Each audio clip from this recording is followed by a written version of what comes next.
Alors, bienvenue au deuxième épisode du podcast Moi 2.0 avec Stephen Chase. Aujourd'hui, le titre de l'épisode, c'est Décider. Aujourd'hui, je vais te parler de l'importance de prendre des décisions. Mais pas juste des petites décisions par rapport à l'heure que tu veux te coucher ou à l'heure que tu veux te lever le matin ou ce que tu veux manger ce midi. L'importance de prendre les décisions les plus importantes de toute notre vie. Les décisions concernant notre avenir. Pourquoi? Parce que la majorité des gens qui vivent une vie qu'on pourrait appeler une vie de rêve, une vie épanouie, c'est pas nécessairement parce qu'ils sont plus intelligents ou plus travaillants que les autres, c'est principalement parce qu'ils l'ont décidé. Et également, les gens qui ont une vie qu'ils considèrent misérable, les personnes malheureuses, frustrées, anxieuses, qui n'aiment pas leur vie, souvent, ils vivent cette vie-là car ils n'ont jamais décidé du type de vie qu'ils voulaient vraiment avoir, simplement. Alors, dans cet épisode, je vais t'expliquer comment ça s'est passé dans ma propre vie personnelle quand j'ai réalisé que j'avais jamais pris le temps de décider de ce que je voulais vraiment de la vie, comment j'ai fait pour décider ça et qu'est-ce qui fait en sorte que je suis devenu la personne que je suis devenue et comment, à ton tour, tu pourras appliquer des principes extrêmement simples pour prendre les décisions les plus importantes de toute ta vie. Alors, on démarre l'épisode tout de suite après ceci. Bonjour, ici Stephen Chase, ton guide dans ce voyage passionnant vers la découverte de ton potentiel illimité. Chaque épisode est une invitation à repousser tes limites, à oser rêver grand et à concrétiser tes objectifs les plus audacieux. Mon intention, t'accompagner, te motiver et te donner les outils nécessaires pour transformer ta vie. Prépare-toi à devenir la version 2.0 de toi-même. Bienvenue dans Moi 2.0, le podcast avec Stephen Chase. Alors, deuxième épisode, décider. L'importance de décider. Souvent, on ne s'en rend pas compte, mais on est à une décision de changer notre vie entière. Cette décision-là qu'on a peur de prendre ou ces décisions-là qu'on a peur de prendre pourraient bien être celles qui vont changer notre vie entière. Comment j'ai réalisé ça? Dans cet épisode-là, je vais t'expliquer comment j'ai réalisé ça et je vais t'expliquer ça part de où. Puis c'est vraiment cool parce qu'en même temps, tu vas comprendre ce qui fait que je me suis lancé dans ce domaine-là et qu'aujourd'hui, je suis capable de vivre de ma passion parce que tout ça est parti d'une décision. Alors, je recule. Il y a environ 6-7 ans. Moi, avant, je n'étais pas dans le développement personnel. Il y a 6-7 ans, je suis dans le conditionnement physique. Alors, mon travail, c'est entraîneur, comme on appelle ça. Je passe mes journées à entraîner des gens, à leur faire de l'exercice dans un gym privé situé à Montréal, qu'on appelait Mon Gym Privé, qui est un projet qui avait été démarré par un de mes amis, Michael, et qui existe toujours aujourd'hui d'ailleurs. Donc, moi, je réalise un de mes rêves d'être entraîneur. Mais à ce moment-là de ma vie, je suis devenu entraîneur parce que je suis retourné dans le domaine de l'entraînement parce que je viens juste d'abandonner un projet d'entrepreneuriat que j'avais juste avant d'être entraîneur. J'étais dans l'alimentation, j'avais une entreprise de repas préparés santé livrés à domicile et j'ai réalisé finalement, au moment où ça a commencé à vraiment rouler, j'ai réalisé que c'est pas ça que je veux faire de ma vie. Alors, je retourne entraîneur et là, je travaille comme entraîneur. Je suis début trentaine et ça se passe bien. Mon horaire se remplit, j'adore mon métier, mais je sens que je ne suis pas heureux. Je sens qu'il manque quelque chose à ma vie, mais je ne suis pas capable de dire quoi. Autrement dit, là, j'ai de la difficulté à sourire à la vie. J'ai comme une espèce de malheur intérieur.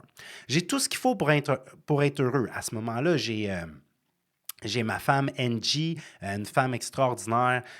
J'ai ma petite fille Amy qui vient de naître, qui a quelques mois à ce moment-là. Et j'ai ma fille Liana qui a 5 ans à ce moment-là. Donc, j'ai beaucoup de choses qui me permettent d'être heureux, mais je ne le suis pas. Je suis très anxieux, très confus, je fais beaucoup d'insomnie. La seule chose qui va vraiment bien dans ma vie à ce moment-là, c'est ma condition physique parce que je m'entraîne tout le temps, étant donné que je travaille dans un gym. Puis à un moment donné, je commence à m'intéresser au développement personnel grâce à YouTube parce que j'écoutais des vidéos de motivation, de bodybuilding à ce moment-là. Et tranquillement, l'algorithme me fait dériver vers des vidéos un petit peu plus de mindset, de développement personnel, tout ça. Et à un moment donné, j'écoute un vieil enregistrement d'un conférencier qui s'appelle Earl Nightingale. Pour les fanatiques de croissance personnelle, certains vont savoir c'est qui. Earl Nightingale, c'est un conférencier qui œuvrait dans les années 1960. Dans ce temps-là, il n'y avait pas de podcast, c'était des émissions de radio. Et lui, ça a été un des pionniers, un des premiers à vraiment là, à faire connaître les principes de base grâce à ses enseignements avec son émission de radio, les principes de base du développement personnel. Et là, moi, je me mets à écouter un audio, je tombe là-dessus, ça s'appelle The Strangest Secret in the World, le secret le plus étrange du monde. Et là, pendant que j'écoute ça, à un moment donné, il nous amène à réaliser dans son audio que s'il y a autant de personnes malheureuses dans notre société, c'est simplement parce qu'ils n'ont jamais pris la décision, les décisions précises concernant ce qu'ils veulent de la vie. Alors, ces personnes-là n'obtiennent pas ce qu'ils veulent parce qu'ils ne savent pas ce qu'ils veulent. Et s'ils ne savent pas ce qu'ils veulent, c'est simplement parce qu'ils ne l'ont pas décidé. Autrement dit, dans son audio, il nous fait réaliser que la majorité des gens n'ont pas d'objectif, que tout le monde travaille très fort, tout le monde court d'un bord et de l'autre, mais sans savoir pourquoi exactement, sans réaliser quoi que ce soit en particulier. Et moi, quand j'entends ça, ça m'a frappé parce que j'ai réalisé que je ne le savais pas.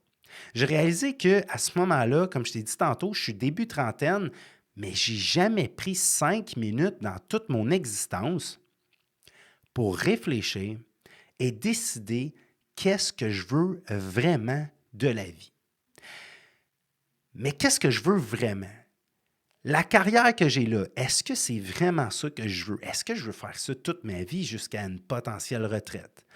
Combien je veux gagner par année? Qu'est-ce que je veux vraiment, vraiment, vraiment pour mon couple, pour mes enfants? Comme environnement, dans ce temps-là, j'habite dans un petit appartement. Ben non, un grand appartement, mais est-ce que je veux habiter là longtemps? Est-ce que je veux une maison? Mais le plus important, c'est qui je veux vraiment devenir. Pas quoi, mais qui je veux vraiment devenir dans la société. C'est quoi la trace que je veux laisser de mon passage sur Terre? Je réalise que je n'en ai aucune idée. Je réalise que dans le fond, je me dirige vers un point d'interrogation. Autant que c'était déstabilisant et c'était à la limite, j'étais très confus de réaliser que j'avais jamais pris le temps de décider ça, mais en même temps, ça me soulageait parce que j'ai compris que c'était principalement de là que me venait mon malheur. C'est ça qui faisait que je ne pouvais plus vraiment avoir de certitude, de confiance parce que je ne savais pas où je m'en allais. Je ne savais pas pourquoi je faisais tout ce que je faisais. Je ne savais pas pourquoi je continuais de rester motivé, résilient et persévérant parce que je n'avais pas de lumière au bout du tunnel. Je n'avais pas d'objectif. Alors là, je me suis dit, il va falloir que je prenne des décisions. Il va falloir que je fasse partie du 2-3% des gens de la société qui ont une idée claire de où est-ce qu'ils s'en vont parce que ça n'a aucun sens que je continue ma vie sans même savoir qui je veux devenir.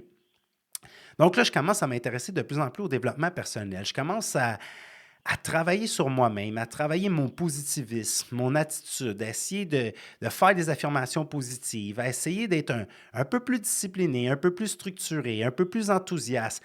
Et c'est cool parce que je vois des changements dans moi. Je commence à comprendre que avant, j'étais toujours concentré sur l'extérieur parce que j'aidais les gens à se transformer physiquement.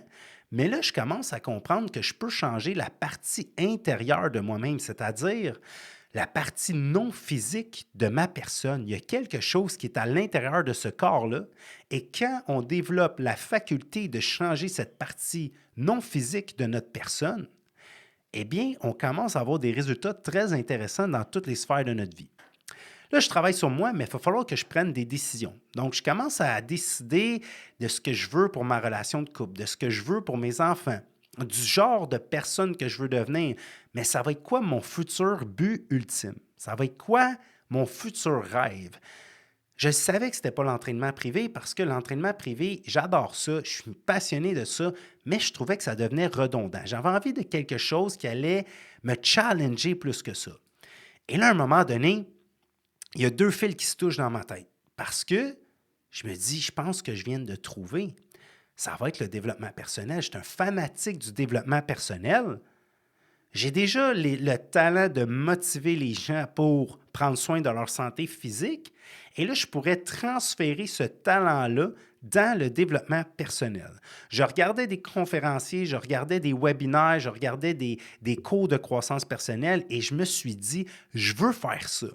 Donc là, l'excitation m'envahit. Je me dis, wow, je viens de trouver ma future destination, je viens de trouver ma future mission. Enfin, je sais qui je vais devenir, je sais ça va être quoi mon futur rêve. Et là, je décide ça. Mais devine ce qui arrive. Au fil des jours que je pense à mon idée, comme la majorité des gens, je commence à douter. Je commence à me poser des questions et à essayer de me convaincre que ce n'est pas vraiment réaliste de vouloir me lancer dans un tel projet. Et qu'est-ce que je fais? Bien, je fais ce que la majorité des gens font lorsqu'ils pensent à leur plus grand rêve, c'est-à-dire me concentrer sur toutes les raisons pour lesquelles ce n'est pas possible. Et là, je commence. Ben, j'ai pas vraiment de temps pour ça. J'ai pas d'études pour ça. J'ai pas d'argent pour me former là-dedans à ce moment-là. Je suis pas connu. J'ai pas vraiment de bac en psychologie. Pourquoi que les gens achèteraient mon coaching de développement personnel à moi? Y a-tu vraiment de la demande pour ça? Est-ce que tu peux vraiment vivre de ça? Et là, je commence vraiment à douter et à me convaincre que c'est peut-être pas une si bonne idée que ça. Mais un soir, je m'en vais souper chez mon ami Xavier, qui est aujourd'hui mon partenaire. Et là, Xavier, ça a toujours été un bon coach pour moi, un bon motivateur. Et là, je lui parle timidement de cette idée-là. Et Xavier, ce qui me fait comprendre, c'est que c'est une excellente idée. Lui, il m'aide à me concentrer sur toutes les raisons pour lesquelles c'est une bonne idée. Il me dit, écoute, c'est sûr que tu dois faire ça. Premièrement, le développement personnel, c'est indémodable. Il y en a toujours eu, il y en aura de plus en plus, et les gens ont besoin de ça. Les gens sont anxieux, déprimés, sans objectif, avec des mauvaises habitudes. La majorité des gens ont perdu leur confiance, ont abandonné leurs rêves. La majorité des gens ne comprennent pas trop ce que c'est. Et toi, Stéphane, ben, ça fit vraiment avec toi. Tu es déjà habitué de coacher des gens. Tu sais quoi, il faut que tu le fasses. Et là, j'ai une remontée d'adrénaline, une remontée d'excitation. Et là, je lui dis, ouais, tu penses? Et là, il me dit, bien, certainement. Alors, le plus beau dans tout ça, c'est que j'ai aucune idée de par où je vais commencer. Est-ce que je commence par créer le nom de l'entreprise? Est-ce que je commence par créer des programmes? Est-ce que je commence par me former? Est-ce que je commence par essayer de trouver des clients? Est-ce que je commence par m'ouvrir un site Internet, un Facebook? J'ai aucune idée de comment je vais réaliser ça. Mais ce qui est bien, c'est que Xavier me motive encore plus parce qu'il m'explique que il va m'appuyer là-dedans. Il me dit carrément, je vais être ton partenaire, je vais t'aider à démarrer ce projet-là. Et à ce moment-là, je ne le réalisais pas, mais je venais de changer mon avenir entier pour le mieux. De fil en aiguille, on a commencé à se rencontrer tous les dimanches soirs. Les dimanches soirs, on se soupait ensemble chez eux, on se faisait un meeting, on développait l'idée, on commençait à concevoir pour qui ça allait être les programmes qu'on allait faire. Ça allait être quoi le type de choses qu'on allait faire travailler aux gens? Est-ce qu'on allait faire du individuel? Est-ce qu'on allait faire du coaching de groupe? À quel endroit on allait faire ça? On faisait du brainstorming, comme on dit, du cerveau collectif. Et là, on avançait, mais honnêtement, on n'avait aucune idée vraiment de ce dans quoi on se dirigeait. Tout ce qu'on savait, c'est qu'on avançait. Et je ne vais pas te mentir, j'y croyais pas. J'y croyais pas. C'est souvent ça qui arrive. Souvent, croire qu'on va réaliser nos plus grands rêves, c'est encore plus difficile de faire les actions nécessaires pour le réaliser. Souvent, changer la croyance, croire que c'est vraiment possible, que nous-mêmes, on peut réaliser ce genre d'objectif-là qu'on n'est pas du tout habitué de réaliser, c'est encore plus difficile que juste faire les actions une après l'autre qui va permettre de concrétiser ce projet-là. Mais même si je doutais de moi-même, même si j'y croyais pas vraiment, j'avançais et j'avançais et j'avançais. Et à un moment donné, je crée une espèce de programme et je me dis, ça va être ça. J'ai utilisé Word, j'ai utilisé des images sur Google pour introduire dans mon programme. C'était vraiment tout croche. C'était bien, mais c'était tout croche. Il n'y avait pas vraiment de structure dans le coaching que j'allais faire.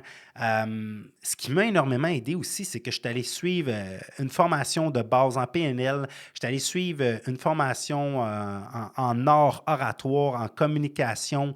Je suis allé faire l'académie qui s'appelle l'art de la conférence. Ça m'a énormément aidé. Ça m'a permis d'apprendre à m'exprimer pleinement, sans filtre, sans avoir peur de ce que les autres pensent de moi. Et là, à un moment donné, je commence à demander aux gens s'ils ne seraient peut-être pas intéressés à faire mon nouveau projet. Et je demande à mes clients que j'entraîne. Et la majorité des gens me disent non, mais à un moment donné, j'obtiens un oui. Ensuite de ça, j'obtiens un autre oui. Et Xavier aussi, de son côté, il trouve des gens. Et là, à un moment donné, on se ramasse avec, si je ne me trompe pas, 7 personnes. 7 personnes qui sont prêtes à démarrer cette aventure-là le premier soir avec nous. Je ne vais pas te mentir, à l'intérieur de moi, je me disais carrément, mais dans quoi je viens de m'embarquer? De quoi ça va avoir l'air? T'imagines si les gens n'aiment pas ça? T'imagines si les gens trouvent ça ennuyant? T'imagines si les gens ne comprennent pas du tout ce que j'essaye d'expliquer? T'imagines si les gens font juste trouver que c'est de la merde, en fond? Et là, j'ai peur, je stresse, je regrette. Honnêtement, je vais te le dire, je regrette d'avoir dit à des gens de venir me rejoindre dans un local ce soir-là pour démarrer le premier coaching. Où est-ce que je faisais ça? Je n'avais pas de local. Et mon meilleur ami, Xavier, qui était mon partenaire, lui, il avait un petit local dans lequel il faisait du tatouage, parce que Xavier, c'est un tatoueur professionnel. Et bien, j'ai utilisé son local de tatou pour partir ma première cohorte. Donc là, le premier soir arrive, mes participants arrivent, je leur remets le chapitre numéro 1 du programme que j'ai démarré. Personne n'a payé. Mon deal, c'est que je vous dis, écoutez, embarquez, venez, on va faire le premier cours et ceux qui veulent poursuivre l'aventure, il y aura 5 autres cours de groupe et vous allez pouvoir payer, c'est 50 $ par cours, par personne. Et là, j'avais mes 6 personnes. Donc là, j'étais capable de faire le calcul que si jamais tout le monde payait, j'allais faire 6 fois 250 $ pour mes 6 coachings. Donc, 6 fois 250 $ qui donne 300 fois 3. Donc, j'allais faire un bon 900, non, c'est pas vrai, un 1500 $ que j'allais faire. Et pour moi, dans ce temps-là, c'était beaucoup d'argent. Donc là, je sors de ma zone de confort, je me rappelle, je tremble tellement j'ai peur, je dis ce que j'ai à dire, j'utilise mon tableau, je fais un premier coaching pour expliquer c'est quoi le paradigme, c'est quoi le système de croyance, pour expliquer à quel point notre système de croyance contrôle nos résultats. Et finalement, les gens capotent, les gens vivent des grosses émotions. Il y a des participants qui pleurent tellement je les amène à faire des prises de conscience. Et à la fin, quand je termine le cours, les 6 participants m'applaudissent. Et là, je demande est-ce qu'il y en a qui sont partants pour la suite? Et tout le monde lève la main pour me dire oui. Et tout le monde vient me donner son montant pour la suite des cours. Et là, j'ai l'argent dans mes mains. Dans ce temps-là, c'était moins transfert Interac. Et là, j'ai l'argent dans mes mains et je me dis wow, j'en reviens pas.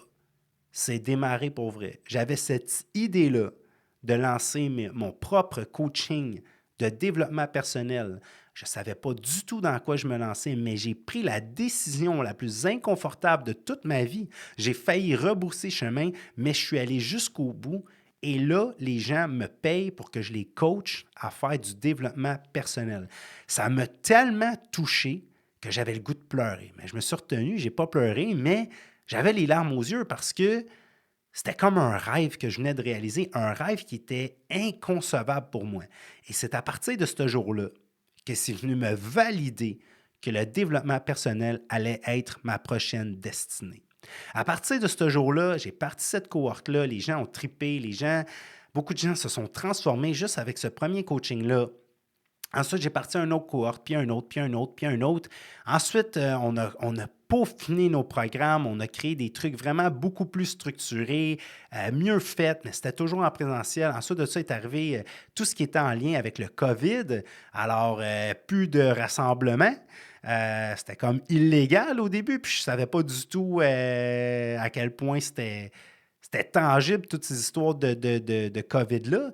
Et là, je ne sais pas trop comment je vais faire ça. Je ne connais pas trop l'informatique, Zoom, ainsi de suite. Mais je décide, à un moment donné, de partir une autre cohorte en Zoom. Et finalement, ben, de fil en aiguille, je bâtis ça, je grossis les programmes, on crée un Facebook, on crée un groupe Facebook, on ajuste nos programmes, on crée plusieurs programmes. Et finalement, on fait notre formation préenregistrée, on a nos livres, on a nos agendas. Le Facebook dans lequel je fais constamment des lives Facebook et me voilà aujourd'hui, en mai 2024, à faire mon propre podcast. Donc, mon message là-dedans, c'est juste de te faire réaliser à quel point tu dois prendre les décisions les plus importantes de toute ta vie. Parce que souvent, ces décisions-là te font peur et ces décisions-là te rendent inconfortable et ces décisions-là semblent irréalistes, comme ce l'était pour moi et comme ce l'est pour 99,9% des gens qui décident de partir à la poursuite de leur plus grand rêve. Mais tout part d'une décision. Si tu ne décides pas, tu vas rester au point de départ. Et souvent, les gens vont dire, ben moi, je prendrais bien la décision, mais ça ne me donne rien de prendre la décision parce que j'ai pas d'argent. Hein? C'est souvent le plus gros challenge, c'est j'ai pas d'argent pour ça. Mais ce que j'ai compris, c'est que tant et aussi longtemps que tu n'as pas pris la décision, tu n'as pas besoin de l'argent. Tu auras seulement besoin de l'argent après avoir pris ta décision. Alors, si présentement, tu vis une vie que tu considères correcte, mais tu sais que tu ne vis pas ta best life. Tu considères que tu n'es pas en train de réaliser tes plus grands rêves. Tu considères que tu n'es pas à ton plein potentiel. Au fond de toi, tu sais que tu mérites plus que ça ou tu crois que tu pourrais vivre quelque chose de mieux que ça, eh bien, tu as raison. Et aujourd'hui, je vais te donner des cues pour t'aider à prendre les décisions les plus importantes de toute ta vie. La première étape que tu vas faire, c'est que tu vas prendre papier et crayon. Je t'invite plus à le faire avec un papier et un crayon qu'un ordinateur parce que tu peux le faire sur l'ordi aussi, là. Mais quand tu prends du papier et un crayon, c'est un petit peu plus tangible. Tu vas pouvoir tenir ta feuille dans tes mains, ton crayon dans tes mains. Donc, tu es un petit peu plus dans le monde réel, déjà que tout est digital de nos jours. Alors, je t'invite à prendre papier-crayon. Et là, sans penser aux raisons pour lesquelles ce n'est pas possible. Je répète, sans penser aux raisons pour lesquelles ce n'est pas possible, tu vas écrire ta vie de rêve ou la vie qui ferait en sorte que tu te sentirais 100% comblé. Laisse-toi aller. Pose-toi la question suivante. Si c'était impossible d'échouer, si c'était garanti de réussir, si je pouvais être sûr à 100% d'avoir cette vie-là, à quoi ressemblerait ma vie? Ça serait quoi ton mode de vie? Quel genre d'horaire tu aurais? Quel genre de carrière tu aurais? Ça serait quoi le salaire que tu voudrais gagner de façon hebdomadaire, mensuelle ou annuelle? Mais je t'invite à y aller avec mensuel ou hebdomadaire. C'est un peu plus facile à calculer des fois. Ça serait quoi le salaire qui ferait en sorte que tu pourrais vivre le lifestyle que tu veux vraiment vivre sans être constamment tracassé par tes finances? Et n'aie pas peur d'être audacieux. Si tu désires un montant qui est vraiment pas dans tes habitudes, c'est pas parce que tu es irréaliste ou que tu es trop prétentieux, c'est juste parce que tu n'es pas habitué de penser à des montants comme ça. Les gens qui gagnent 500 000 par mois, ben, ce n'est pas un hasard, c'est parce qu'ils ont pris la décision de gagner 500 000 par mois et ils ont tout fait pour réussir à atteindre cet objectif-là. Encore une fois, tout partait d'une décision. Si tu es en couple, qu'est-ce que tu veux vraiment pour ton couple? C'est super important parce que souvent en couple, on se concentre sur ce qu'on ne veut pas, sur ce qu'on est tanné, sur ce qu'on trouve difficile, sur ce qu'on ne veut plus expérimenter. Mais essaye de visualiser qu'est-ce que tu veux vraiment comme relation de couple. Qu'est-ce que tu veux vraiment pour tes enfants et pour leur avenir? Et finalement, qui tu veux vraiment devenir? Quelle est la personne que tu souhaites devenir dans la société dans laquelle tu habites? Autrement dit, c'est quoi le genre d'attitude que tu vas avoir? C'est quoi le genre de philosophie que tu veux développer? C'est quoi le genre de style que tu vas avoir, de vêtements que tu veux porter? C'est quoi si tu veux aider des gens, mais quel type d'aide, quelle trace tu veux laisser de ton passage dans leur vie? Et là, permets-toi de rêver. Fais comme quand tu étais jeune et permets-toi de vraiment te laisser aller et écris. Fais couler de l'encre ou du plomb, si tu écris à mine. Et écris, écris, écris. Prends, s'il faut, là, une demi-heure, 45 minutes, 2 heures et écris ta best life. Lorsque tu as fini de faire ça, commence à choisir l'objectif qui te tient le plus à cœur parmi tous ces changements-là que tu aimerais voir arriver dans ta vie. Trouve celui qui est le plus important pour toi. Est-ce que c'est obtenir un poste plus haut dans l'entreprise pour laquelle tu travailles déjà? Est-ce que c'est perdre une certaine quantité de poids ou atteindre une certaine condition physique? Est-ce que c'est de trouver l'amour? Est-ce que c'est de faire la paix avec le passé? Est-ce que c'est d'avoir une meilleure santé mentale? Est-ce que c'est d'augmenter ton revenu? Parce qu'on va se le dire, avec ce qu'on vit partout à travers le monde, aujourd'hui on est en 2024, ben, la seule façon de vraiment faire face à l'inflation, c'est d'augmenter notre revenu, réduire ses dépenses, mais surtout augmenter notre revenu. Donc, si jamais tu veux augmenter ton revenu, comme j'ai dit tantôt, décide le plus précis possible de combien tu veux gagner de façon hebdomadaire ou mensuelle.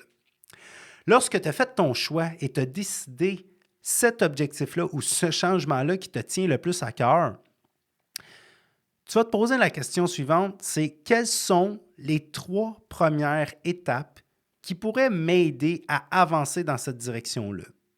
Tu as juste besoin de connaître la première étape ou les 3 premières étapes pour démarrer.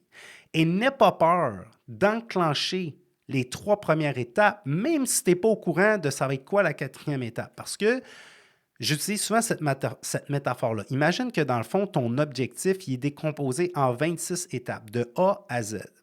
Et souvent, les gens s'empêchent de passer de A à B parce qu'ils prennent conscience ou ils croient qu'ils vont être bloqués rendus à D, E, F. Mais la pire chose à faire, c'est de t'empêcher de passer du A à B parce que tu penses que tu vas être bloqué à D, E, F. Écoute bien ça. Quand tu es à A, tu as juste besoin de te concentrer sur B, même si tu ne sais pas exactement comment tu vas te rendre à C. Quand tu es à B, tu vas trouver comment te rendre à C. Donc, tu as juste besoin de te concentrer sur le C. Quand tu es rendu à C, si tu travailles fort, ben, l'univers va t'envoyer les opportunités nécessaires, les personnes nécessaires, les ressources nécessaires pour que tu puisses passer de C à D, ensuite de D à E, de E à F, ainsi de suite.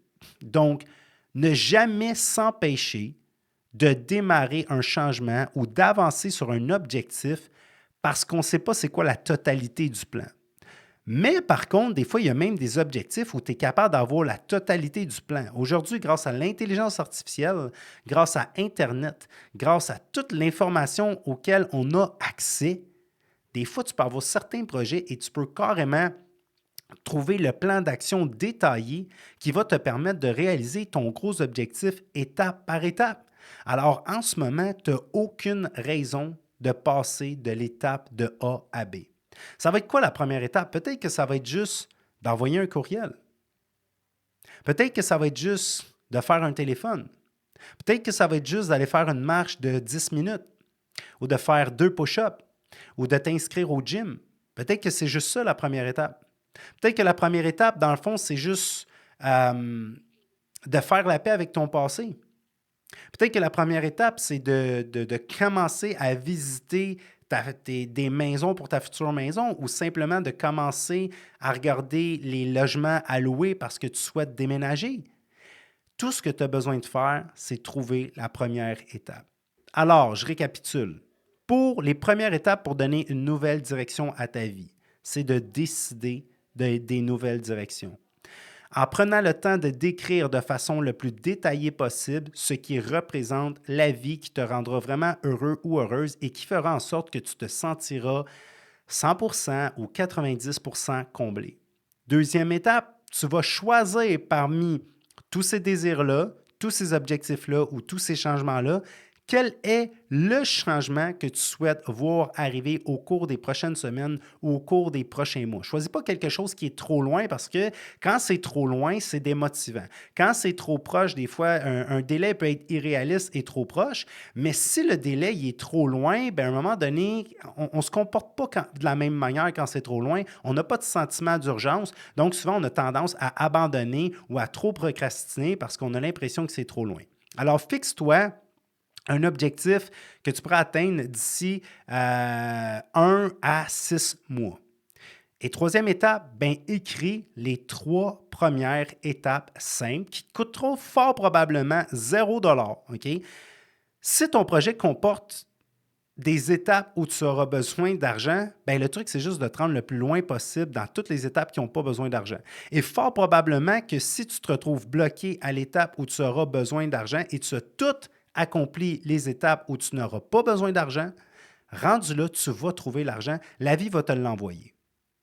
Donc, j'espère que vous avez apprécié. C'était l'épisode numéro 2, Décider, l'importance de décider. N'oubliez pas de vous abonner. Ne soyez pas seulement auditeur. Abonnez-vous au podcast. Il y a une tonne d'épisodes enrichissants, motivants qui s'en viennent. Je vous remercie pour votre attention et je vous dis, on se voit au prochain épisode numéro 3. Bonne journée tout le monde.